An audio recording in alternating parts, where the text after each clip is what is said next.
We are backstage at the Grand Ole Opry House, just finishing another Opry performance with Laura and Lydia Rogers. Together, they are the Secret Sisters. Yeah. Welcome back to the Opry House. Thank you so much. It's so good to be back. We love it here. We're never tired of it. Yeah, it's always great to see you guys up on stage. And the last time that we ran into each other, we were at the Ryman Auditorium, downtown Nashville, to ring in 2017. Yes. Wow. Right? It seems like it was just yesterday. I know. Wow, I feel old. And it is already September. And we're talking about New Year's already. Yeah, all the New Year's plans crazy. that are happening. Yeah, that's so crazy. Old Crow Medicine Show doing it again this year. Are they really? Ringing in. Yeah. What a party. So when we were there, we were talking about the new record. It hadn't been released yet. You had, I think, recently made the announcement that the new record was coming, and you had played Tennessee River Runs Low on the Opry stage a couple times. Yep. And here we are now. The record's been released. It's doing great on the airplay charts. It just continues to rise. Congratulations. Well, thank you very much. We're quite proud of it. Yeah. And it's so weird that it's been out for almost 3 months now. I know. So, yeah, time flies. It's a big relief. There's just the anticipation, and it's just like all the buildup and everything you have to do leading up to it. I'm so glad that it's over. I'm just not glad that it's over, but I'm glad that we're in the process of now trying to share it, on tour. But it was really hard, I think, with that record because it had been done for a while before we got the release date solidified and before we actually put it out. And so we've had it in our pocket for so long, and so now it's finally you can hear what we've had for so long, hiding it from everyone. So yeah, it's good to have it out, and it's really neat to be able to play it, at the Opry, of course.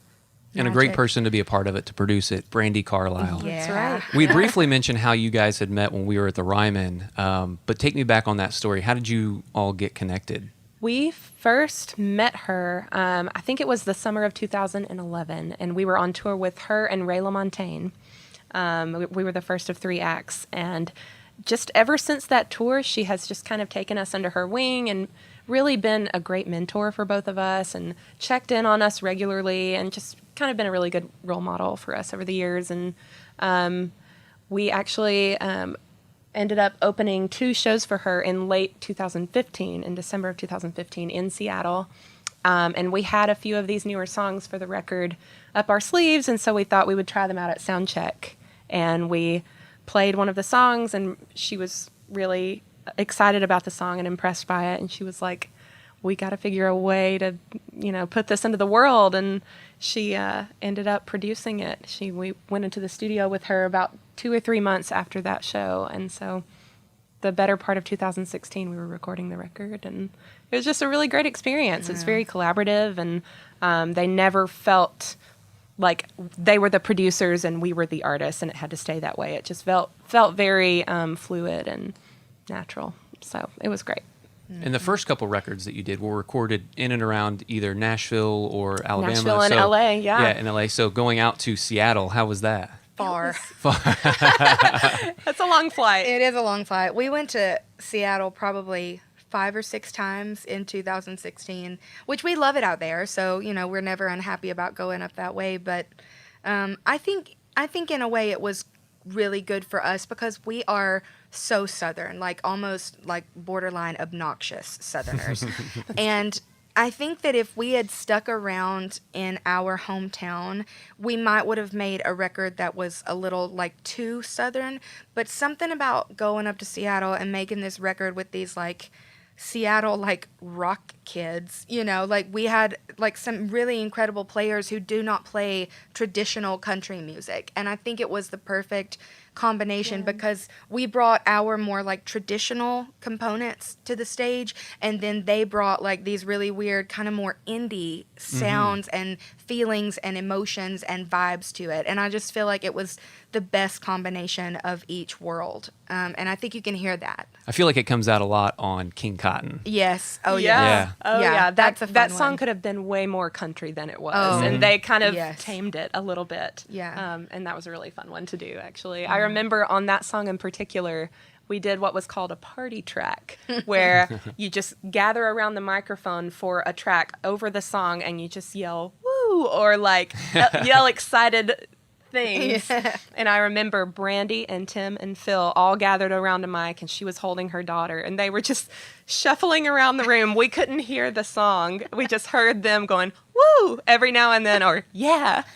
And that's just like such a funny memory for me from that studio experience. But yeah, that was, it was a really fun song to make. I remember when we were tracking Tennessee River Runs Low. I think that was the first one we tracked. It was. And I remember, like, there were so many moments when we'd be like, this song really needs, like, whatever that thing is called where you put that metal piece in the end of a trumpet and it's like, like, we were talking about how, like, it feels like that song should have that. But Brandi was so wise because she was like, the things that we think we should do are going to end up being too cliche. So we need to, like, have those thoughts and then go, no, we're not doing that. Because otherwise you get into this, like, typical thing where you hear things that you expect to hear. And we don't want to be those kinds of artists. We want to always be, diverse and really exposing, like, all different sorts of influences in our music. And Brandi was just, so wise about what to include and what not to include and how far to take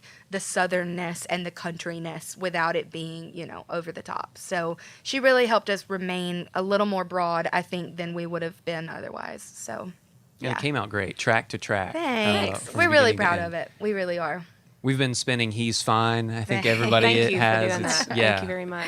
We everybody appreciate loves it. It's amazing the response to that song. It's been shocking to me, really. Because it's not, I love that song, but it's not my favorite track on the record, but it's so funny, like, the reaction that we get for that song. It's really crazy. Probably because we were very angry. Yeah. when we wrote It sounds like we were bitter about something, doesn't it? I think everybody wonders who's Davy White. Oh, Yeah. well. I wish that was his real Yeah, name. that's an alias. It's an alias for somebody who actually, last I heard, he was in Nashville. Yeah, so he was a former romantic interest of mine that obviously did not work out. But it is a true story. Like, it's a true story. And a lot of kind of symbolic things in the song. But it's funny because, we wrote this batch of songs never dreaming that they would make it onto a record. And so I think I was a little more brave when we were writing the songs, and then all of a sudden it's on the radio. And I didn't really mean for that to happen, but that's what you get, Taylor Swift. Right. I'm channeling T Swift. Find that reputation, I guess, know, right? right? Yeah. So, Look what you made me do. Well, in talking about the Ryman Auditorium and ringing in 2017, we're celebrating 125 years That's so Amazing. of impressive. the Ryman Auditorium I this love year. that. Amazing. And I think just so far in some of the shows I've been going, I've seen you guys at almost every one of them. Oh, really? Either at I'm Bluegrass sorry. Nights at the Ryman. No, it's been amazing. At Bluegrass Nights at the Ryman, We just singing alongside piggyback. Sarah Watkins, right? It's like, please let us come sing with you. Yes. Any reason for us to get on that stage is great. great. I think it started that night. You all had a solo set for the Opry on a Saturday night on New Year's Eve. Then you walked back out on stage with Dan Leas, Yeah. That's right. and then came back out to ring in 2017 with Old Crow Medicine Show. Yeah, That's right. Yeah, Yeah. 3 in 1. that was a busy night. That was I forgot that we did that much that night, but wow, what a way to knock was out a Pretty year. worth it. We all just kind of hung out, stuck yeah, around, it was Great. so fun. waited till the Ryman kicked us out for the Yeah, night. That's pretty much what it was like. It was That's so how you magical. do it. That's how you do it. But I love that, like, obviously we weren't around in the, glory days of the Ryman when all of our, revered heroes and heroines, traipsed around backstage and did their incredible stuff there. But, it's really special. And I feel like being at the Opry House is a lot like that too, because there's this, like, energy that you feel. And I remember that night thinking, like, there was just this, like, buzz that it was something kind of special, and that there were all these, like, artists, like, passing each other in the hallway and jumping up and singing with each other, and it just felt like it feels like what we've read about in books about how it was years ago when all of our heroes were around to play the Ryman and the Grand Ole Opry. So yeah, That was a I good loved that night. Even though, like you said, we didn't experience the stories from the early days, you feel like you're a part of that story. I hope so. You know, Yeah, now you that- want to be, for Yeah. sure. Yeah. For sure. And you don't know the stories that they had, but you feel like you can like you said, the energy. You can feel those stories come out. You can totally feel that and hope that you have your own to tell for future generations. So that's a really special thing to be a part of. Yeah. So we, rang in 2017 together, saw you up there with Sarah Watkins at Bluegrass Nights at the Ryman, and just announced you're going to be a part with Jason Isbell in the 400 unit on his little mini residency that he's got going on. Six shows all sold out. Incredible. I think they all sold out in like 10 minutes. Yeah, each like of them. record time. It's crazy. Yeah, but well, it was five shows at first, and then he added a sixth. So that's impressive, and I'm so happy for him. He deserves it. Absolutely. So. It's nice to see someone with real writing chops, like that tells the stories of like people like that we know. Like there's a familiarity to his music that is hard to come by, and so we're pumped that he would share his stage and his crowd with us, and I hope that they don't hate our guts.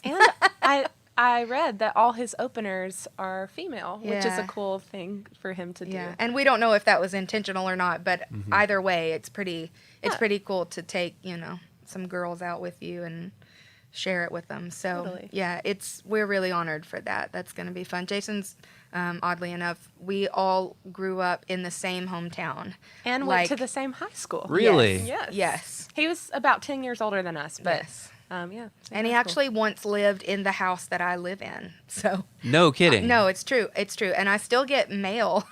Like junk mail, nothing like no checks or anything. No checks, Jason.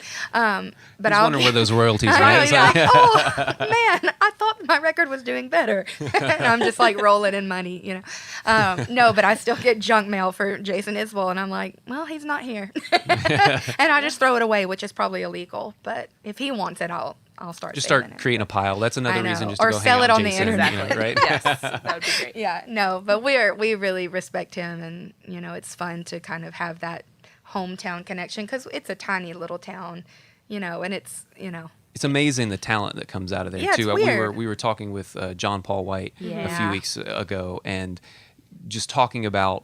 He said everybody jokes that there's something in the water. Yeah, they do say that. Yeah, I don't know if that's true or not, but there have been quite a number of people who are making music coming out of there, and usually or used to in the 60s and 70s, people were coming to the Shoals to record because of the Swampers, who were the famous session musicians who were there. But now it's like people from that town are actually producing music, which is a neat thing. So we're excited to be a part of that. And more people coming in too. We were just talking to Penny and Sparrow, Yeah. and they've recently Love those relocated guys. there, from Texas. So they've made their way over, and they said they got there, they did a couple recording sessions and just fell in love with the area. Yeah. That's a good one. And he said, there's not a lot of places to just take people, so you can just kick it at the house. He's like, Yeah. you just take them down the street and you've seen all of it. Yeah, for really. where That's they're the at. truth. That's really It's not true. even a weekend trip. Yeah. Like a day. But still great. Yeah. Speaking of people coming in, you mentioned the early days of the Shoals and the music that happened there. Take us back on your family history with musicians and coming out of Muscle Shoals. Yeah. Well, you go ahead. No, you go ahead. Well, we come from a pretty musical family. Our maternal grandfather, was in a gospel quartet called the Happy Valley Boys. And they, I think it was back in the 60s and 70s, they would just go around to all the churches in the area and sing gospel songs. And all the memories I have of him are, he would sit in his recliner and play the mandolin or the banjo. And he's a very quiet man, but you remember that part of him. And so he was very musical, and our dad is in a bluegrass band. He plays bass. And so, it's just kind of threaded throughout our family, and it's just what we know. So we didn't realize it was anything special. No, and I was going to say it's very bizarre to us. Now we're used to what we do, but especially in the early years of this, it was astounding to us that like what we did as just a family tradition was something that could be taken out to cities all over the US and get a reaction. That was like, it's still bizarre to me that we've ended up where we are, because what we do is just it's so rooted in family and just like almost like just pleasure, and never with the intention of like making a living at it, and never dreaming of playing places like the Ryman or the Grand Ole Opry or anywhere. I mean, we never thought we would leave our little bitty hometown, And so it's another weird. thing is, we knew 100 people who could sing the same way that we do better than us. And so we never were made to believe that what we did was anything different or special. So never thought about creating a sister duo and taking it on the road. It just never, simply happened. Never, ever. I mean, I had kind of had these stupid dreams about like singing for a living, but I never thought it would happen for me. I just thought it just wasn't in the cards. And Laura never sang in front of people until we got the deal. And so, yeah, it's just all been a surprise. And every day we pinch ourselves and we feel like, because we have been so fortunate in what we're doing, we feel like we owe something to it and we have to pay our dues, and we still feel like we're doing that. Yeah. So, yeah, it's just been a really cool journey. Very steep learning curve, because we had not done, the traditional trajectory of like going out on the road and playing a bunch of shows and writing a bunch of records and hoping you get a deal. We did none of that. We didn't have a band name. No, nothing. Yeah. And the first tour that we did, we opened for Levon Helm, which is huge. Yeah. And we had literally never played a show, like just a regular show. I knew 5 chords on the guitar. Yeah, we had never done that. And our record label and the people who were helping us out were just like, go. Yeah. And it's like, okay, thanks. A little bit of pressure there, right? Yeah. So it was a really quick kind of figure it out or you're going to flounder, kind of thing. So it's really weird to be where we are. Yeah, right 8 years later. Yeah. It's been a wild ride. So the title track, You Don't Own Me Anymore, kind of a tongue-in-cheek-ish sort of nod to the previous label in saying that? Not or is a that label. too... Okay. Not a label. I think it's just kind of the music industry and the business. In general. Yeah. In general. We had, like we said, we were very fortunate in the beginning of our careers to open for really great people and have great opportunities. And then after our second record, or right before our second record released, I guess, we just kind of hit a snag. We had no musical inspiration. We were dropped from our record label. We had just fired a manager, and then we started facing all these lawsuits, and we had to file personal bankruptcy. It was just a lot at once, and the last thing that we wanted to do was create music. And so that lasted for a good 9 months. We didn't write any songs. We kind of thought it was over. Yeah. She started getting other jobs, and before we knew it, we kind of started just writing songs to write songs and to heal. And before we knew it, we had enough songs for a record and ended up playing those 2 shows with Brandi, Carlile. And that's kind of what started this whole thing up again. And so the fact that we are here is just pretty surreal, because we didn't think we would play another show almost again. Miraculous. Yeah. And so we feel a lot more grateful than we were in the beginning. We were very spoiled, admittedly, in the beginning. And so now we have a little bit more perspective that, 50 people who show up to our show is a really big deal. They're taking a night out of their week and paying their hard-earned money to come and see us. And so I think we just realize that a little bit more now. And we're Plus, we a little learned more an appreciative. awful lot about our inner strength, especially as women and as Southerners, because I think coming from the background that we come from, we are taught to be humble and almost like, don't praise yourself. Right, be humble and be like in submission. Those are values that are really, really prevalent, especially in more conservative, Southern circles. And those are good things to be in certain moments. But I think that we let too much of that carry over into how we trusted people in the early days. And so we put up with a lot of stuff that we should not have. And a lot of that is growing older and just learning what you will and won't tolerate. But a lot of it, too, was feeling that we had been a little bit, manipulated and taken advantage of. And throughout the process of kind of shedding all of the dead weight and then putting on the weight that we wanted, we really learned a lot about our strength and where all of our priorities are. And so that's kind of, we didn't think that the album was going to be called You Don't Own Me Anymore, but then as we kind of put it together and put the sequence in order, it was kind of like... We realized every song was kind of about that. Yeah, we couldn't help writing about that, and apparently there's an audience that, responds to that kind of subject matter. But really and truly, I was at a lot of peace with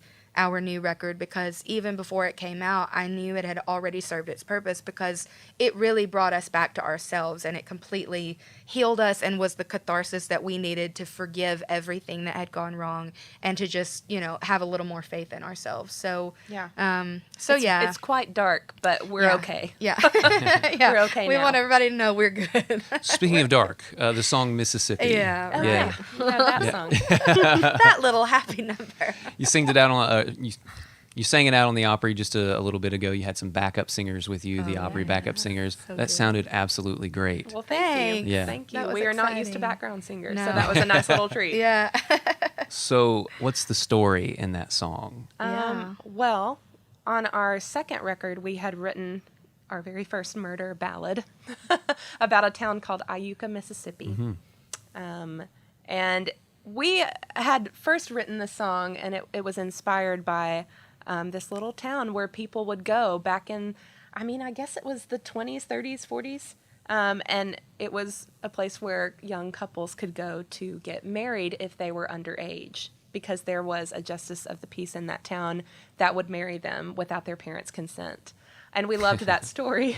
That's how our grandparents were married, actually. And so we started writing the song, and then we decided to somehow kill off all the characters. And it just became this murder ballad. And we loved that story so much that on the third record, we wanted to extend it and write from the father in that story, his perspective.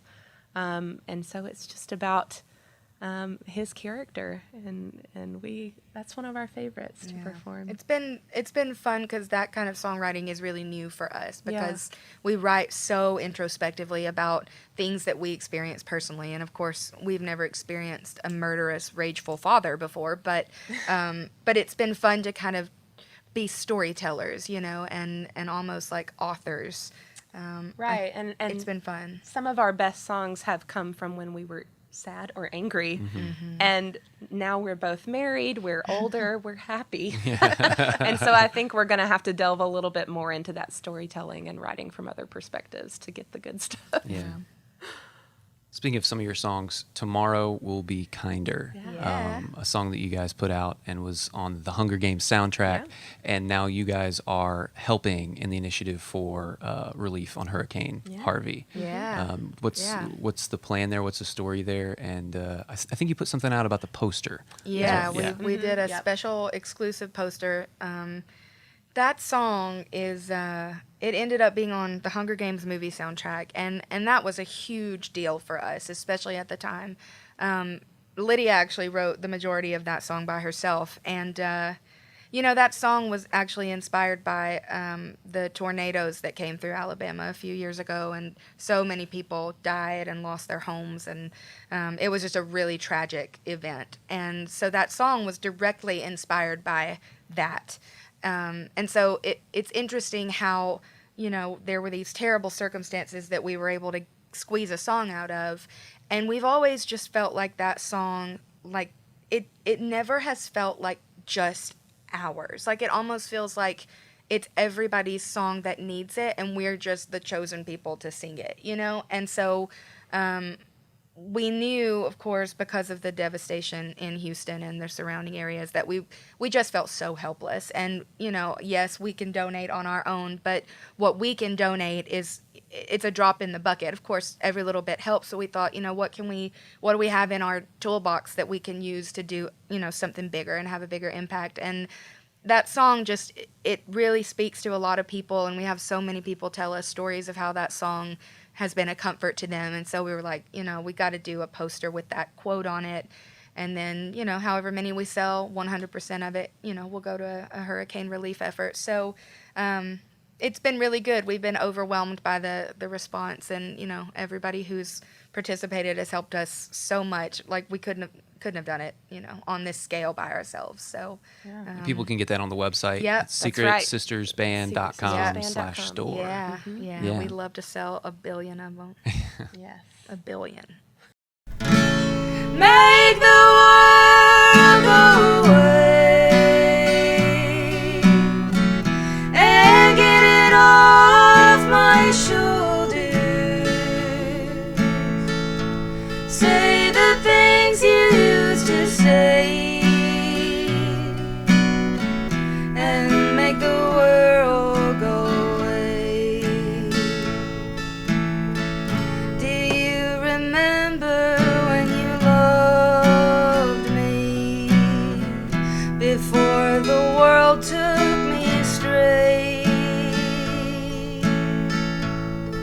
If you do, then forgive me and make the world go away. Make the world go away and get it off my shoulders. Say the things you used to say and make the world go away. I'm sorry that I hurt you. I'll make it up day by day. Just say you love me like you used to and make the world go away. Make the world go away and get it off my shoulders. Say the things you used to say and make the world go away. Say the things you used to say and make the world go away.